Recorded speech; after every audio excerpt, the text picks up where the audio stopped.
आर्णी विधानसभा मतदारसंघातून भाजपचे राजू तोडसाम हे यंदा भाजपचे उमेदवार म्हणून निवडून आले। शपथपत्रात आमदार तोडसाम यांनी माहिती दडविल्याचा आरोप रजनीकांत बोरले यांनी विश्रामगृहात घेतलेल्या पत्रकार परिषदेत केला। तोडसाम यांनी 2019 आणि 2024 मध्ये विधानसभा निवडणूक लढली। यात त्यांनी पत्नी, संपत्ती, शेतीची दिशाभूल करणारी अर्धवट माहिती दिली आहे।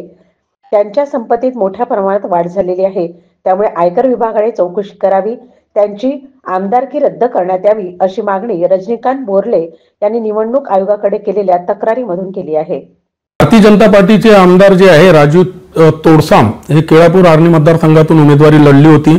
त्यांनी जे 2019 आणि 2024 मध्ये जे नामांकन अर्ज भरताना शपथपत्र दाखल केले आहे त्याच्यात बरेचसे त्रुटी आहे। पत्नीच्या बाबतीत त्यांनी संक्षिप्त माहिती दिली आहे। त्यांचे आयकर विवरण जे दाखवलेले आहे त्या आयकर मध्ये आणि आजच्या तारखेला त्यांच्याकडे असलेले मालमत्ता याच्यात बरीच मोठी तफावत आहे।